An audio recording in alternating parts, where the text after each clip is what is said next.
शंकर पर जल चढ़ाने का जो भाव वर्णित किया जाता है कि हम शंकर को मंदिर में जाकर जल चढ़ाते हैं तो खड़े खड़े चढ़ाएं कि बैठकर चढ़ाएं। बहुत ध्यान देना साहब।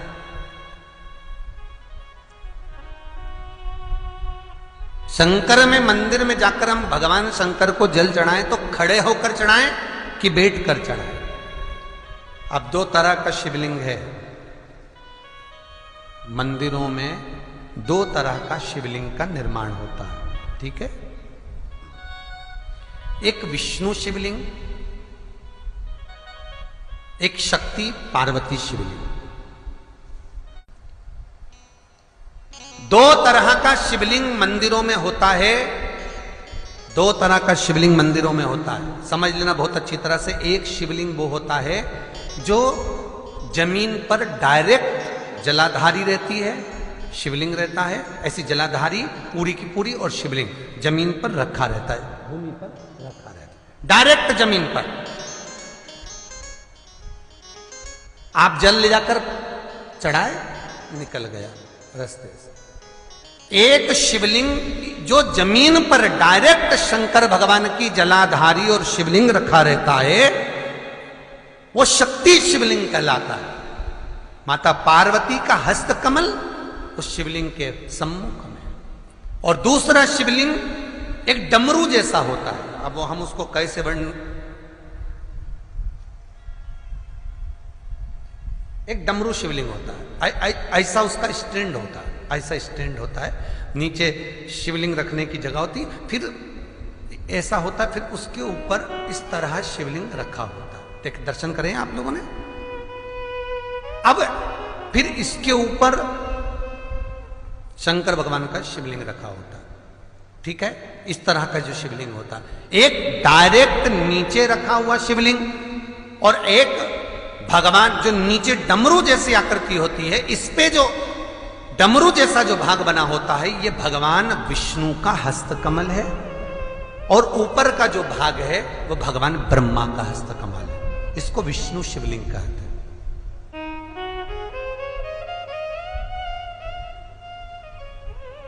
इसको हरीश्वर महादेव भी कहा जाता है।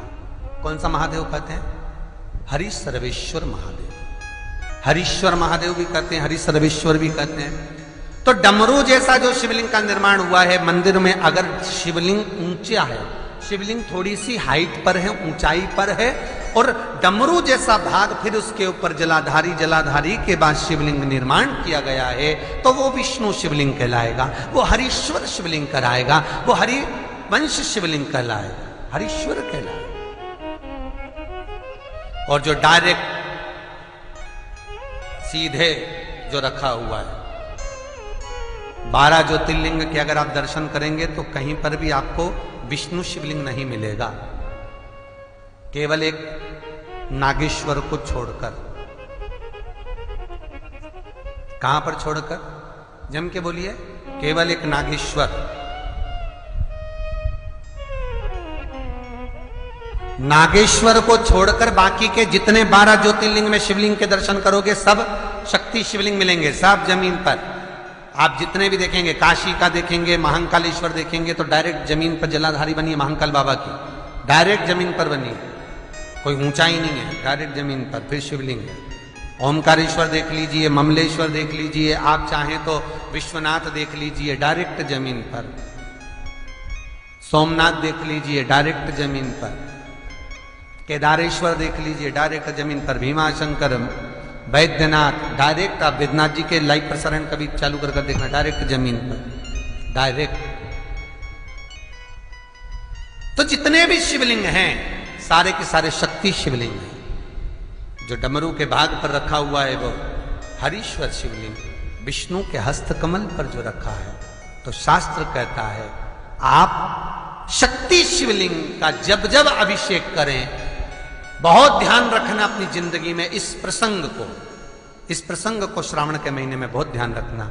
आपके आसपास में भी मंदिर हो तो उस पर ध्यान रखना। जो शक्ति शिवलिंग हो उस पर जब भी जल चढ़ाना तो बैठकर चढ़ाना, बैठकर चढ़ाना। शक्ति शिवलिंग पर जब भी जल चढ़े, भले शिवलिंग कितना भी ऊंचा हो, कितना भी ऊंचा हो, तो संघी से चढ़ा दो, पर जल बैठ कर चढ़ाइए। भले शिवलिंग ऊपर है, पूरा तरह से हाथ नहीं पहुंचा, जैसे सोमनाथ जी में अब शिवलिंग कितना बड़ा है, महाकालेश्वर का शिवलिंग कितना बड़ा, तो उसको तो बैठकर स्नान नहीं करा सकते। भले शिवलिंग कितना भी ऊंचा हो, पर अगर भूमि टच है, शिवलिंग अगर भूमि टच है, शक्ति शिवलिंग है, तो भले आधा शिवलिंग नहाए, आधे पर पानी जाए, पर बैठकर ही स्नान कराया जाता है। और महाराज यदि हरीश्वर शिवलिंग है, अर्थात भगवान विष्णु के हस्त कमल पर, ब्रह्मा के हस्त कमल पर यदि शिवलिंग है, तो वो शिवलिंग का जब भी स्नान कराएंगे, अभिषेक कराएंगे, पूजन कराएंगे, तो खड़े होकर ही करना है। और खड़े होने का भी तरीका होता है, दोनों चरण बराबर में रखकर कभी भी शंकर भगवान के शिवलिंग का स्नान नहीं कराया जाता।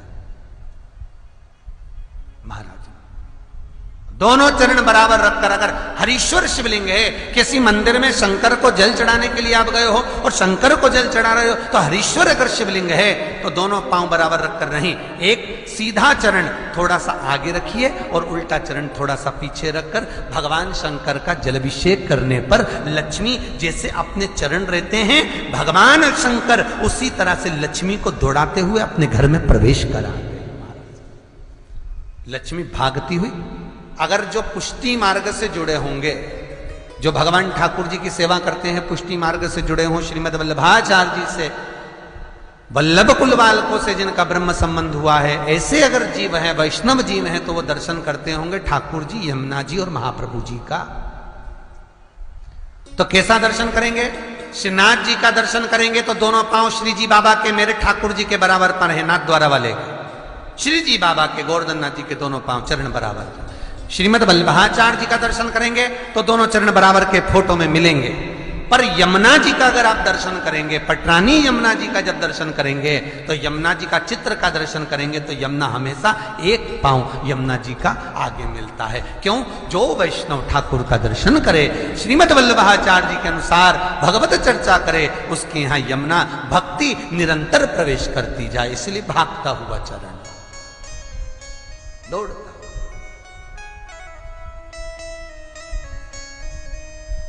दौड़ता। तो शंकर भगवान का अगर हरीश्वर शिवलिंग है, कहीं शिवलिंग डमरू आकृति पर, अगर ऊंचाई पर है, हरीश्वर है, तो फिर जल खड़े होकर चढ़ाए, चरण आगे पीछे। बहुत ध्यान देना महाराज, हरीश्वर शिवलिंग का वर्णन किया महाराज, बहुत सुंदर बात कही है, बहुत ध्यान से सुनिएगा। शक्ति शिवलिंग के ऊपर जो जलाधारी लगती है, शक्ति शिवलिंग के ऊपर जो जलाधारी लगती है, वो 5 मिनट, 10 मिनट, आधा घंटा रखकर 24 घंटे के लिए हटा सकते हो। शक्ति शिवलिंग के ऊपर जो जलाधारी लगती है, वो 15-20 मिनट रखकर, आधा घंटा रखकर आप हटा सकते हो। पर हरीश्वर शिवलिंग के ऊपर, भगवान विष्णु के हस्त कमल पर जो शिवलिंग का निर्माण आपको भी वर्णन किया, अगर वो शिवलिंग है तो उस पर जलाधारी अगर लगी है, तो कम से कम 5 घंटा, 8 घंटा तो जलाधारी को रखना पड़ेगा ही।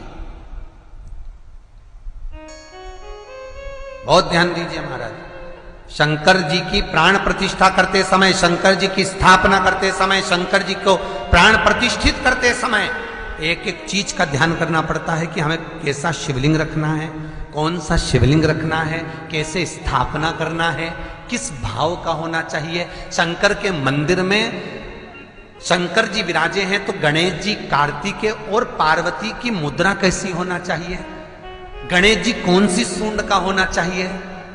जब शंकर के मंदिर में हम आराधना कर रहे हैं तो गणेश जी की सूंड किस ओर होना चाहिए, पार्वती की मुद्रा कौन सी होना चाहिए, षडानंद कार्तिकेय की दृष्टि कहां होना चाहिए, ये शंकर जी की प्राण प्रतिष्ठा में देखा जाता है। केवल मूर्ति वाले ने बाजार में मूर्ति बनाकर बेच दी और तुम गए हमें शंकर जी का परिवार दे दो, हमारे मंदिर है छोटा सा, मैं वहां प्रतिष्ठा करना है। तुम बाजार में गए और शंकर जी का परिवार लेकर आ गए, शंकर जी लिया, कार्तिक लिया, पार्वती जी लिया, गणेश जी लिया और स्थापना करवा दी पंडित जी से। और बाद में बोली हमको थोड़ी कष्ट हो रहा है, हमको थोड़ी तकलीफ हो रही है, कहीं ये हम जब से लाए इससे तो नहीं हो रही, कहीं इससे तो नहीं। नहीं, गलती तुम्हारी है।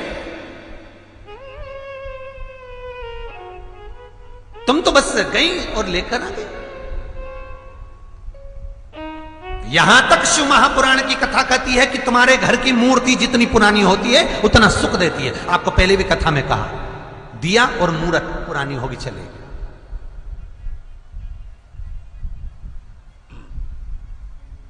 पुरानी एक फैशन चल गया, छोटे से ठाकुर जी नहीं रखूं, बड़े वाले लाऊंगी लड्डू गोपाल, सेवा अच्छे से हो जाएगी। और जो सास के हाथ के वो अब उनको नहीं पूछे तो दुख नहीं होगा, दुख तो होगा। महाराज घर में जेठानी के आने के बाद देवरानी आती है और सास देवरानी से बहुत लाड लड़ाती है। छोटी बहू है, ले साड़ी पहन ले, ये ले रकम ले, ये ले हैं। सास जब छोटी को बहुत कुछ करती है तो जेठानी का जीवड़ा जलता कि नहीं जलता? बोला तो सही, थोड़ा बहुत तो लगे, बताओ हमको तो कभी नहीं करा, हमको तो ऐसा करे ही नहीं, हमको तो ऐसा करे ही नहीं। उसी तरह आप नए भगवान लेकर आ गए, नई ठाकुर जी लेकर आ गए और छोटे ठाकुर जी पहले के हैं। भगवान को लगता है बताओ नए से लाड लड़ा रही, उसको वस्त्र पहना रही, आभूषण पहना रही, मुझे आभूषण तक नहीं, वस्त्र नहीं, जैसे हैं वैसे लुढ़क जाते हैं, कौन पहनाए? कोई ने कहा इनको क्यों नहीं पहनाती, छोटे हैं पहनाते नहीं बनता, भाव से पहनाओगे सब पहने। शिव महापुराण की कथा कहती है जितनी मूर्ति छोटी होती है, अंगुष्ठ के आकृति से जितनी मूर्ति छोटी होती चली जाती है, उतना सुख प्रदान